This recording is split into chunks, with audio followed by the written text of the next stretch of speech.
अस्सलाम वालेकुम, welcome to my YouTube channel. Quran की सूरह बकरा आयत नंबर 102 में मेंशन है कि अल्लाह पाक ने दो फरिश्तों को बाबील शहर, जिसको हम इंग्लिश में बेबीलोन के नाम से जानते हैं, जो कि इराक में है, वहां पर इन दो फरिश्तों को भेजा, जिसमें से एक का नाम हारूत और दूसरे का नाम मारूत था। इन दोनों फरिश्तों को वहां उस कौम की आजमाइश के लिए भेजा गया था। ये दोनों फरिश्ते उस कौम की आजमाइश के लिए उनको एक इल्म सिखाते थे, जिसको हम सहर या जादू बोलते हैं। लेकिन जब वो ये इल्म सिखाते थे तो वो ये जरूर कहते थे कि हम तुम्हें एक इल्म सिखाएंगे और ये इल्म तुम्हारे लिए आजमाइश होगा। जो इस आजमाइश में खरा उतरा वो कामयाब है, और जिसने इस इल्म का गलत इस्तेमाल किया वो कुफर करने वाला है। लेकिन इस कौम के लोगों ने उनसे जादू सीखा, और सीखने के बाद सबसे पहला काम जो किया वो था हस्बैंड एंड वाइफ, मियाँ और बीवी में दरारें डालना, मियाँ और बीवी को एक दूसरे से दूर करना। इस दुनिया में दो तरीके के लोग होते हैं। पहले जो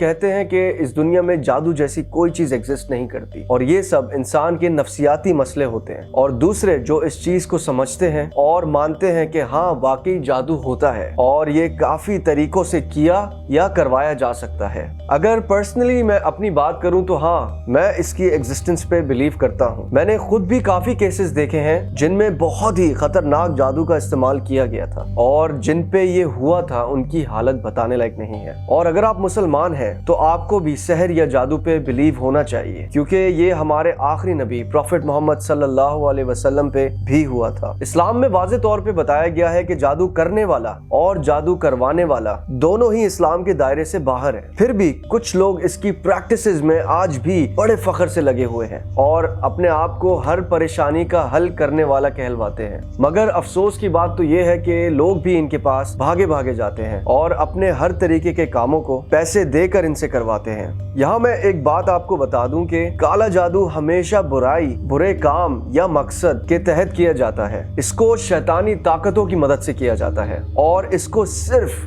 दूसरे को नुकसान पहुंचाने के लिए ही किया जाता है। जादू एक ऐसा वार होता है जिसमें ना करने वाले का पता होता है, ना ही करने वाले को उस किए जाने वाले इंसान का पता होता है, लेकिन फिर भी ये हो जाता है। जादू ज्यादातर जो किया जाता है वो कीलों से किया जाता है, जिन कीलों को वो करने वाला पढ़कर कुत्ते, खदे या खिंजीर मतलब पिग की ताजा खोपड़ी में हैमर करता है। मतलब ये उसकी ताजा खोपड़ी में ठोका जाता है और उसके बाद फिर इसको दफन कर दिया जाता है। अब स्पेसिफिकली जो कीलें इस्तेमाल करने की वजह हमारे सामने आती है वो ये है कि जो खोपड़ी जो दफन हुई है वो ज्यादा से ज्यादा चंद सालों में ही डिकम्पोज हो जाती है, लेकिन वो कील इतनी आसानी से डिकम्पोज नहीं होता। एज पर द रिसर्चर्स एक कील को तकरीबन 40 से 50 साल लग जाते हैं डिकम्पोज होने में। इसलिए जादू करने वाला अपने इस अमल को ज्यादातर कीलों का इस्तेमाल करते हुए करता है, और ये एक बहुत ही खतरनाक और डेडली टाइप का जादू होता है जिसका असर बहुत तेज होता है। इसके अलावा और भी बहुत तरीके हैं जादू करने के, लेकिन एक और तरीका जो काफी जादूगर इस्तेमाल करते हैं वो है आउल का, मतलब उल्लू की हड्डियां और खून। उल्लू का तावीज किसी भी फर्द की जान, माल, इज्जत, औलाद और कारोबार को हमेशा के लिए तबाह कर सकता है, और इस काले इल्म में लोग उल्लू के खून का बड़ी कसरत से इस्तेमाल करते हैं। जादू के अमल के लिए गलीज और नापाक होना इन जादूगरों के लिए बहुत जरूरी होता है।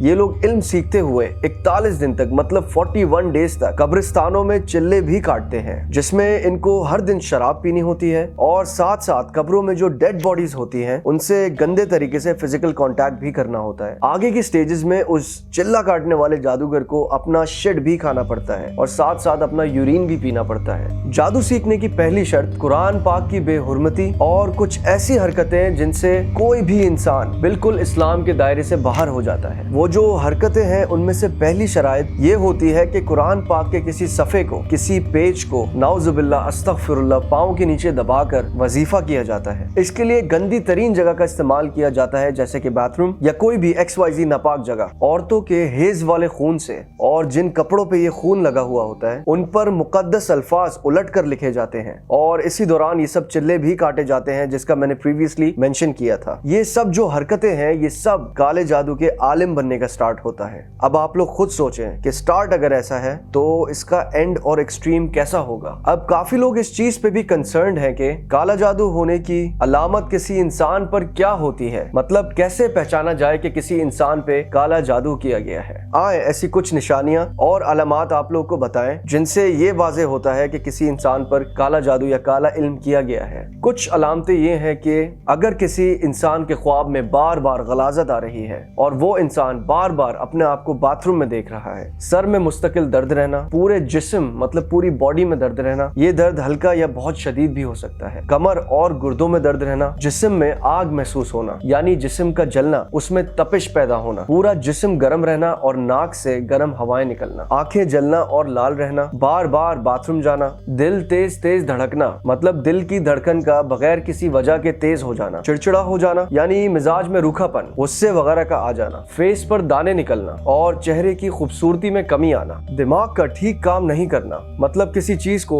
जगह पे रख के भूल जाना और फिर बाद में ढूंढते रहना, इन शॉर्ट याददाश्त कमजोर हो जाना, बिला वजह की ज्यादा थकन होना मीन्स कुछ काम किए बिना ही थक जाना, अपने आप से नफरत करना, कुरान पढ़ने या सुनने से जिस्म में दर्द होना मतलब नॉर्मली वैसे तो ठीक रहना लेकिन जब तिलावत कुरान लगे तो आपके जिस्म में दर्द हो जाना, और भी इसी तरह की कई निशानियां जाहिर करती हैं कि इंसान पर जादू का असर है। अब वक्त की नज़ाकत को देखते हुए ये वीडियो आज यहीं खत्म करते हैं। हाँ, लेकिन कुछ आगे आने वाली वीडियोस में आप लोगों को काले जादू के कई केसेस और जादू की इक़सामात से भी अवेयर करेंगे। ऐसे मजीद इंटरेस्टिंग टॉपिक्स देखने और सुनने के लिए चैनल को सब्सक्राइब करें, लाइक करें और शेयर करें। अपना बहुत ख्याल रखिएगा। मिलते हैं अगली वीडियो में। अल्लाह हाफिज।